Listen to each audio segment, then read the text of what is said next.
sensitivities now, which are delayed reactions. Would you believe that food sensitivities comprise 90 to 95% of all the food reactions?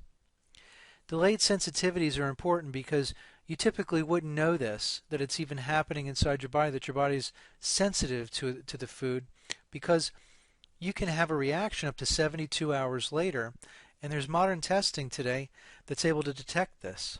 A high-quality food sensitivity test can even pick up food intolerances. The better tests today include it in their tests. So not only are you able to pick up food intolerances, but also food sensitivities.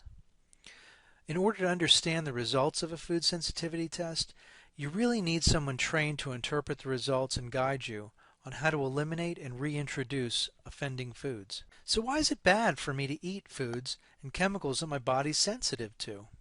Well, the answer is big and really important. So many different systems of the body can be affected by food sensitivities, and usually it happens over the long run. It doesn't happen at first. It's very subtle.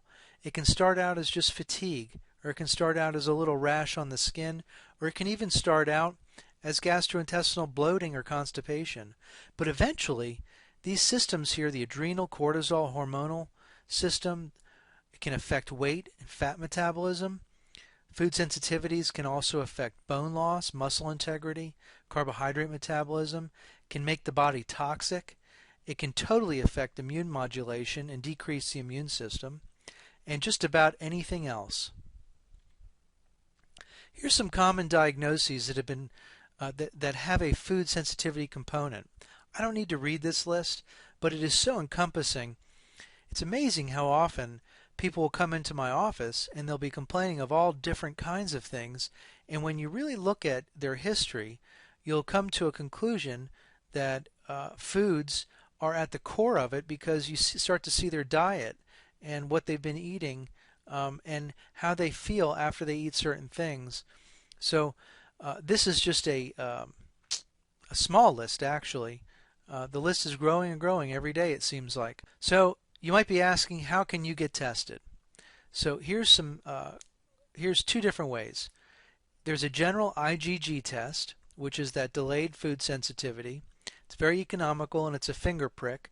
You prick your finger, a little blood comes out, and there you go. You've got the sample. It's sent off to the lab, and it tests approximately 90 to 100 foods, shows delayed reactions. It's a great way to find out which foods are inflaming your body. The second type that we like is what's called a mediator response test. It's a blood draw, and what it does is everything that the IgG food prick test does, but it also measures how that food enzyme is actually killing your white blood cells. So that to me is a really, really valuable test, and a lot of my patients find it to be very, very valuable, because you can actually see which foods are actually killing you. So I hope this helps you. I hope that it helps answer questions about food reactions and the different kinds of food reactions that can happen and some of the testing that's available. If you have any questions and you would like to get a hold of us, please feel free to call me or email me and set up a consultation.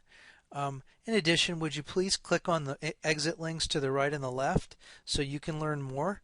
And this is Dr. Alan Nathans. I hope this has been beneficial for you, and I look forward to bringing you more of these kinds of informational videos in the future. Thank you so much.